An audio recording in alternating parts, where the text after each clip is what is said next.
Já comprou todas as prendas de Natal? Lembrou-se da sua? Estamos a oferecer 40 passes anuais da Zone e um deles pode ser seu. Assine hoje até 55% de desconto e habilite-se a ganhar. Tudo em observador.pt. Boa tarde.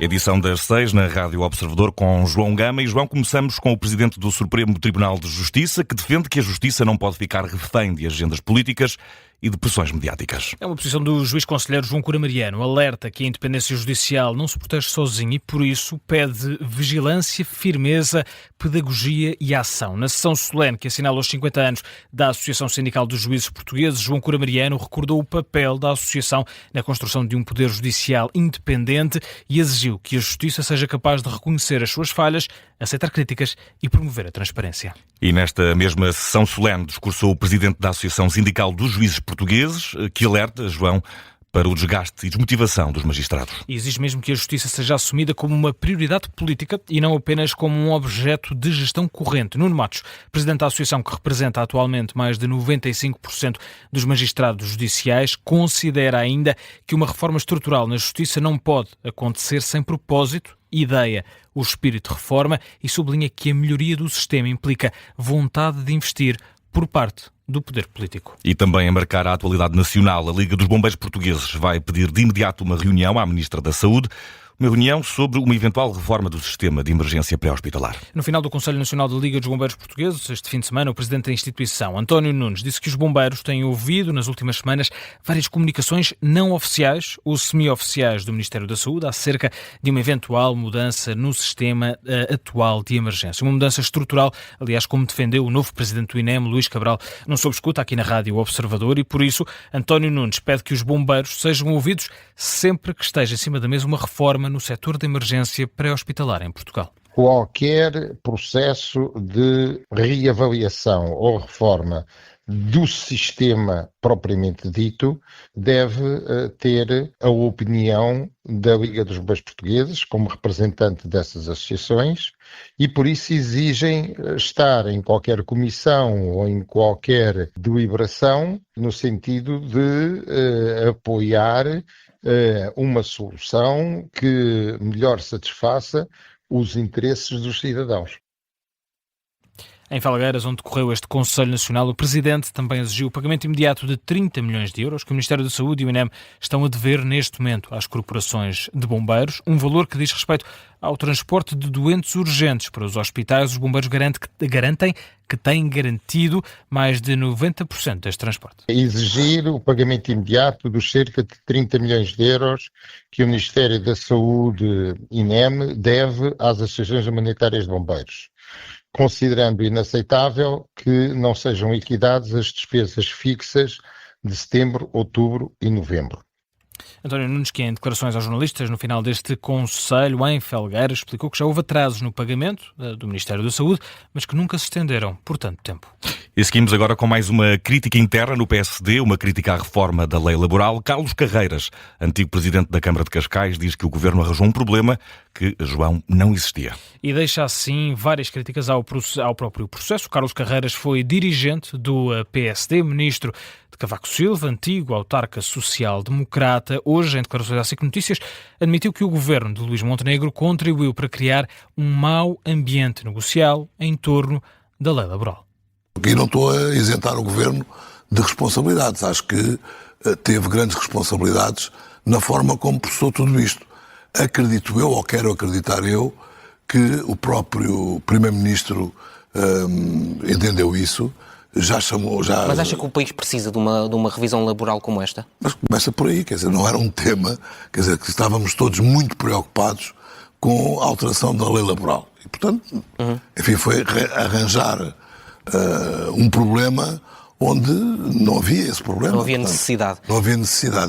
Carlos Carreiras diz que a condução do processo foi inábil do lado do governo e da própria reforma e defende por isso que a proposta não mobiliza, mas acaba por dividir o governo e os trabalhadores. O antigo autarca de Cascais considera que se trata de um processo confuso desde o início e não isenta responsabilidades da Ministra do Trabalho, Maria do Rosário Palma Ramalho. E João Gama, seguimos com uma notícia de última hora. Pedro Pimpão é o novo presidente da Associação Nacional de Municípios. Era o único candidato ao cargo que pertencia à socialista Luísa Salgueiro. Foi hoje eleito presidente da Associação Nacional dos Municípios Portugueses. Luísa Salgueiro irá agora presidir a mesa do Congresso e também do Conselho Geral. São duas das conclusões da reunião magna que está a acontecer da Associação Nacional de Municípios em Viana do Castelo. As votações para a eleição dos titulares dos órgãos decorreram esta tarde no Congresso em Viana do Castelo, que está a reunir centenas de autarcas durante todo o fim de semana. Pedro Pimpão foi o candidato único à presidência do Conselho Diretivo da Associação Nacional dos Municípios Portugueses. É, por isso, agora, oficialmente o sucessor de Luísa Salgueiro. E, entretanto, Carlos Moedas defende que os autarcas não são os empregados do governo e, por isso, pede, João, uma descentralização de competências efetiva e real. O Presidente da Câmara de Lisboa está a participar neste Congresso da Associação Nacional de Municípios, defende que o poder local é a base de qualquer democracia e, por isso, se é para existir uma descentralização, que não se fique por meio caminho. Queremos uma descentralização de competências, mas é também por esta razão que defendemos uma descentralização de competências que queremos que seja efetiva e real. Não queremos que seja uma meia descentralização, Sr. Secretário de Estado. Não queremos que os municípios se tornem tarefeiros do Governo, que apenas cumpram as tarefas que o Estado Central não quer cumprir.